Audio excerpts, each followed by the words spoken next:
The core issue at hand is that many individuals seem to focus more on the person delivering a message rather than the message itself.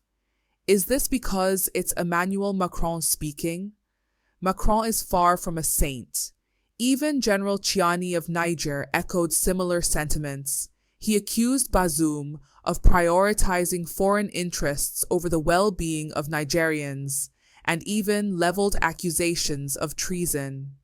So, when Macron suggests that Africans may not be capable of determining what's best for them, and that they expect foreigners to improve their countries more than their leaders, it calls for deeper reflection. Regardless of how offensive the statement may sound, the proverb "charity begins at home" holds. Regardless of the justifications and excuses for foreign influences in African countries, no external power prevents these nations from maintaining clean streets. There's no external obstacle to the most fundamental responsibility of governments, providing basic services to their citizens. Thus, there is no excuse. France and other foreign powers indeed took advantage of Africa for many years, and continue to do so, but should this serve as an excuse to neglect the most basic governmental duties? The reality is that African leaders often prioritize personal interests over the welfare of their nations. They see themselves as kings who can issue orders, imprison opposition, and disregard the concept of patriotism. They expect their followers to be more patriotic than themselves, the very leaders who should uphold the Constitution and the law. This self-centered mindset is evident in leaders who amend constitutions to extend their time in power.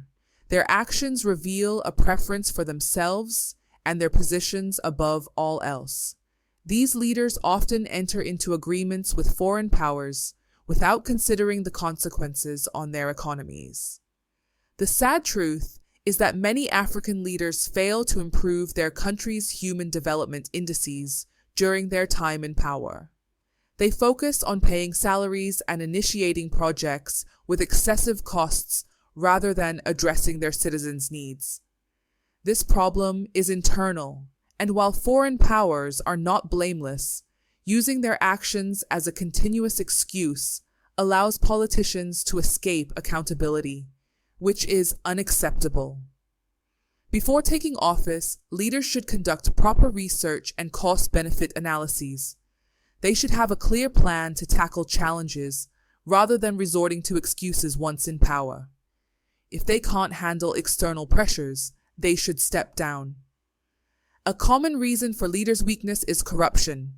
They fear exposure of their misdeeds, leading them to comply with foreign powers to avoid public disgrace. In cases where elections are rigged or leaders resist removal through democratic means, military coups become more likely. In such countries, the military should strive to rectify problems before transitioning power to civilians, allowing new governments to focus on addressing immediate issues rather than blaming others. The African Renaissance can only happen when honesty prevails and leaders prioritize national interests over personal gain. While Africa has a painful history of slavery and colonialism, these historical injustices cannot serve as excuses for not achieving its potential. Solutions should be the focus. African countries could consider banning the export of raw natural resources, although it may hurt short-term income. In the long run, it could lead to higher resource prices and encourage companies to establish processing facilities, creating jobs and boosting local economies. Take India as an example. They lack natural resources but manage to build the world's largest refinery, even purchasing crude oil from Nigeria, refining it and selling it back. Our leaders failed to do the same, exporting jobs and funding employment abroad while leaving their citizens unemployed.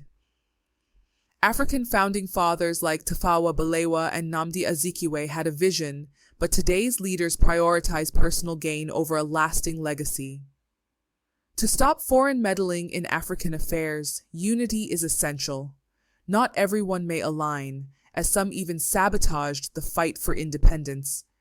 In Francophone countries, not all support military coups, but a shift toward people's revolutions is possible through collective effort.